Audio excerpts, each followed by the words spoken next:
Stand by. Hang on. Oh shit. Here we go.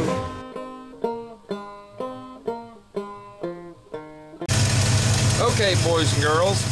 The old Ford has had a problem ever since I got it back here. You could run the wheel lift, and if you was running the wheel lift for an extended period of time, the truck would just die. Had a heck of a time trying to figure out that was, but I just thought it was, you know, whatever. I really didn't care. I knew the wheel lift was fine. Well, as you all know, I've said I was going to take this carburetor apart. Them little butterfly clamps ain't me.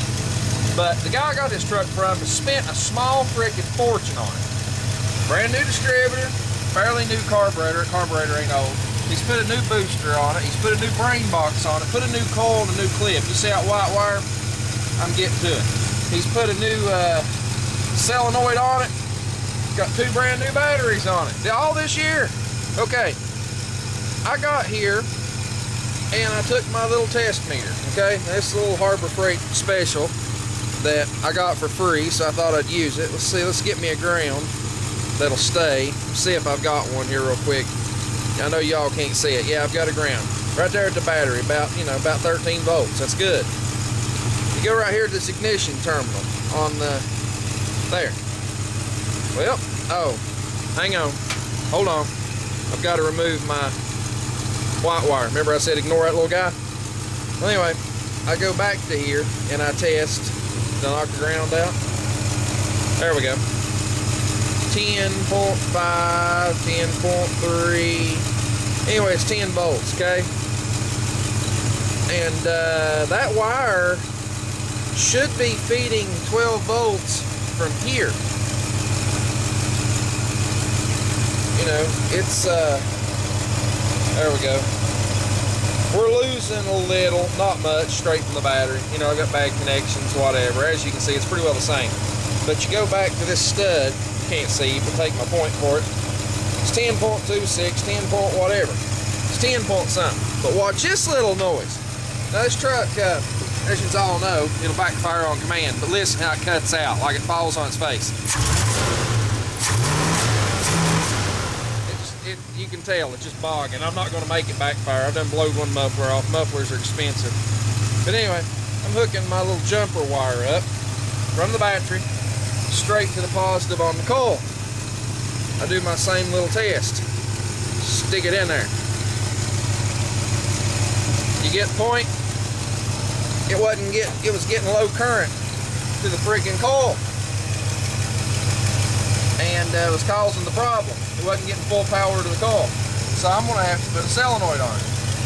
Well, it ain't that big of a deal. It's just aggravating, but considering that solenoid is damn near new, kind of hurts my feelings. But anyway, as you can tell, sound a little better. Yeah, I'm gonna jerk these tools and junk off here. And I'm gonna leave that little jumper wire under the hood. It ain't gonna hurt nothing. I'm gonna drive it. I just gotta unhook it or run my battery down. But I'm going to put a frickin', I'm going to put a starter solenoid on the truck. So that's just one to remember, you Ford guys. If you've got a Ford truck or a Ford car, anything, it's got that brain box set up, etc. I have seen this before. That's how I found it. I knew what I was looking for. I took the carburetor apart. I thought the power valve was blown in the carburetor. Well, the power valve wasn't blown in the carburetor, and when I found it wasn't blown, see, it can cause this too. But when I found it wasn't blown, I'm like, it's ignition. It's somewhere in the ignition. I gotta find it. So the first thing was, it's like, okay, these clips right here, these clip-on coils, the clips go bad. Now, that's a brand new replacement. So I checked the connection, started checking at that butt splice and stuff, looking at it, and I'm like, hey dummy, if that ain't good, it won't run in the first place. So I quit looking there, and I thought, let's get the test meter. I see this over here. You can see the wires coming off that box. They've cut the plugs. This truck, I'm not 100% sure. This truck, I think this motor's older than this truck, and I think it was put in this truck with points or something. I don't know. It's been a 77. It should have been electronic ignition to begin with, but I don't really know. But anyway, it kind of comes down to it. The carburetor's the first thing they put on it. They didn't cure it. Then they replaced the distributor, the coil, the box. They've replaced everything on this truck trying to find this problem. And it, you know, it's took me a month to find it, but this is the first day that I've done anything to it. Actually got out here and worked on it. Got some scrap line. I put a crankcase PVC on it, or PCV, excuse me. That PVC, how funny. Well, anyway, this old engine runs good, no blow by and everything. It ought to run great now. I'm gonna take it and drive it. I may take it along for the ride. All right, boys, we fixed that little war, but I just want you to listen. Yins have rode along in this thing before. I'm in third gear. They're wide open. Third gear. It ain't happy about the belts and swallowing and everything else, but needless to say, you can tell it's got power and it runs now. Helps you got power to your ignition, don't it? Okay, we're back at this Ford. We're gonna do a little investigative work here before I do something. I'm pretty sure I've got this issue figured out with the ignition, but I'm gonna do a little simple test. You know, granted, this truck's got all these damn new parts on it, including this new solenoid. I haven't went and looked through all the diagrams and this, that, and the other. But if this truck would have originally had points, which I know it shouldn't have had, but anyway, don't matter.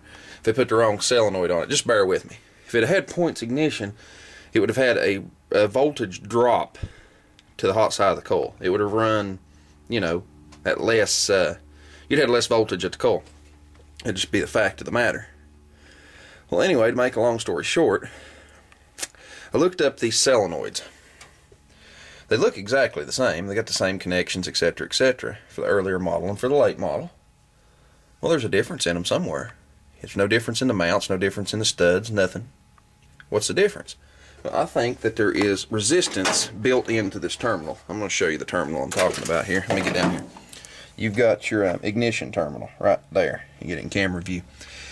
This terminal with the key on, at least with this truck running, this terminal is way below 12 volts, way below the battery voltage. Well, in my opinion, that should be a straight through. Should it not? Well, I would think it would have been. But apparently somebody else don't. So anyway, I'm not real sure. What we're going to do is we're going to check this out and see what the deal is with it. Because as you all know, I've got more than one of these trucks sitting around here. One that runs right and one that's got an issue. Well, what I'm going to do is I'm going to jump in over here in this and I'm just going to turn the key on. I'm not going to start it. We're going to do a little test. That's all we're going to do. We're going to do a little test. Let's find the key. Just turn the key on. There we go. Key on. Let's turn that fan off. We don't need it. I think it's running as that electric fuel pump. They've replaced it. It's got a brand new fuel pump hanging down here on the block too. They replaced the dang fuel pump because they thought that that was its problem. That's why the guy sold the truck. He sold me a lemon, he thought. But, you know, he didn't. But whatever. We know this. We know I'll figure it out. My battery voltage is running, you know, it's a cheap meter. This is one of them, if you break it, you're not heartbroken. But I'm going to stick this in the coil because I can't get the ground to stay. And I'm going to stick the ground here. I'm running at 8.3 volts, something like that. So that's a substantial drop. It's quite a bit. That's enough for the darn truck don't run right. Alright, what we're going to do is walk around here. We're going to cut this thing off. I need my keys anyway. We're going to walk around here to Old Blue and do the exact same thing.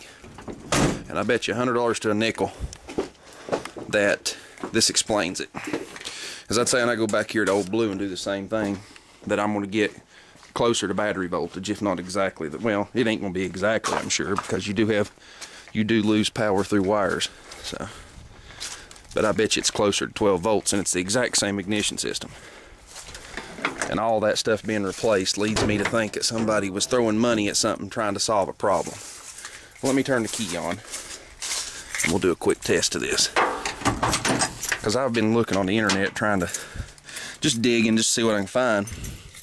And I found people that have added Duraspark to old Mustangs and stuff are having the same problem. They're having the exact same problem. But people keep telling them that there's resistance built in the wire. There's resistance built in the wire. I don't think the resistance is built in the wire. I think the resistance is built into the system, through the solenoid. Let's see, get in there. There we go. And let's check. I should have checked the battery. Let's check the battery voltage first. Let me undo that. Let's check the battery voltage. Let's see if I can get that to stay right yonder. I got glare. I can't see where I'm pointing the camera, so bear with me. See what we got. 12.36. Looks good to me. About the same exact as the other truck. Let's put the hot in here. Remember, the key's on. Let's wedge the hot into there. There we go. Should get connection. And all we have to do is come back to ground. What we got? Ooh. We've got 6.65 volts. We've got less volts than what we do on that other truck. Well, there's another step here in this madness. Something's wired wrong on that other truck. I know it is. I thought I found it, but maybe I haven't. We've got a ground connected. Let's go straight back to this stud. Let's see what we get there. We're getting more, actually getting more of a drop. But you know what they say about resistance. Let's see what we get with it unhooked. We get nothing. S&I terminal's reversed on this. I may have just figured out my problem. Negative. The power is coming to this instead of feeding that. So that means something's up somewhere. I've got to figure this out. But let me do a little more testing here, and we'll get a. Well, that ain't gonna matter. The power's still to there. Yeah, something's wired wrong. I just got to figure it out. So hang on.